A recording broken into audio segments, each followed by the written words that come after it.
равганаш ба бемориҳои суст ва нотавон гаштани аъзо, шал шудани ними бадан, радикулит ва сустӣ, олати таносул яъне ки қувваи мардонагӣ ва заифии пушти камар. ассалому алайкум тамошобинон ва шунавандагони азиз. мавзӯи имрӯзаи мо кирми лойхӯрак ва хусусиятҳои шифобахшии он мебошад.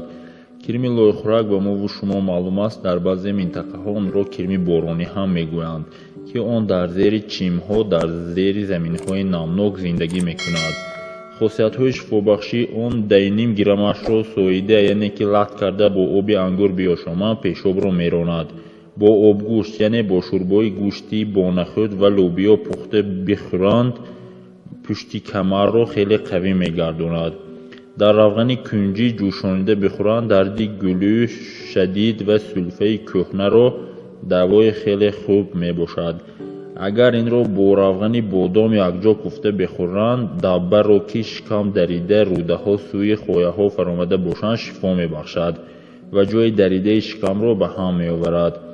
инчунин инро занҳо бихӯранд, таваллудкунии онҳоро осон мекунад, санги гурда ва хичакро майда карда мерезонад.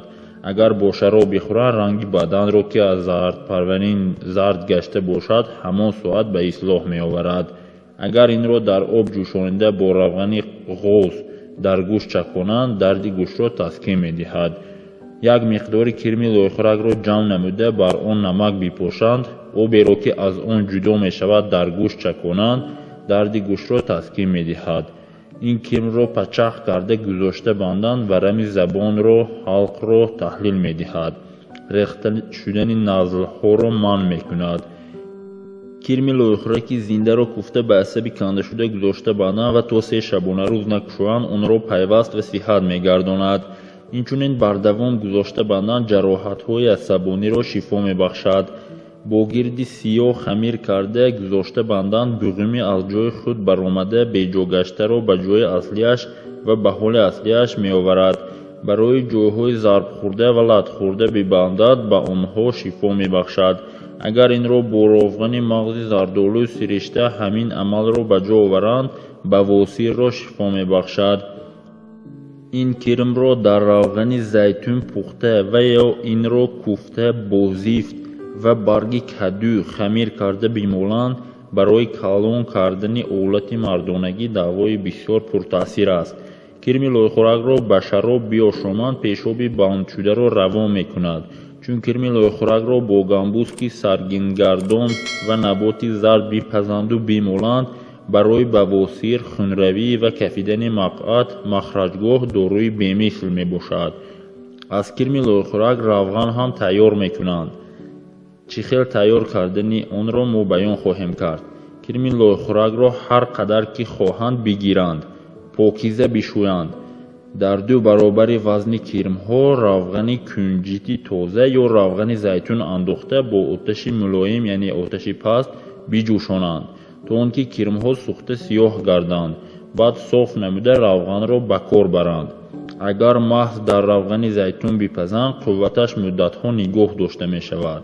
ин равғанро хоҳ бихӯранд ва ё бимоланд, барои аксари бемориҳои асабонӣ ва вобаста ба ҳолати майна монандӣ яъне ки фолij, шал шудани ними бадан, каҷ шудани рӯй, суст ва нотавон гаштани аъзо, дардҳои буғумҳо ва сурин, иркунасо яъне ки радикулит, накрис, подагра, сустӣ, олати таносул ва заифии пушти камар шифо мебахшад.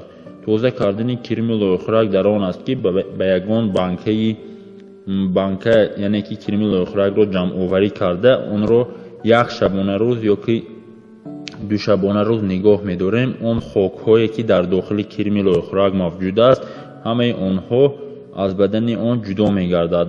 баъд мо метавонем кирми лойхӯракро гирифта хоҳ хушк карда лат карда яъне ки истифода барем, хоҳ яъне ки ҳамту бутун гирифта ба воситаи ягон шӯрбо ё ки дар пирашкими ягон чиз омехта карда истеъмол намоем, барои мо шифо мебахшад.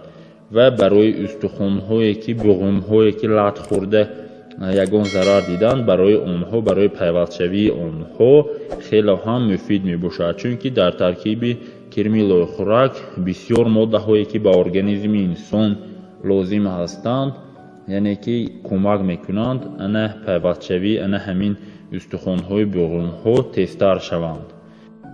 این بود معلومات در موضوع کرمیلوی خوراک و خاصیت های شفا بخشی آن. به کانال ما ابونه شوید، به ویدیو لایک مونید، بعد کامنتاری نویسید، با دوستانتان روان کنید.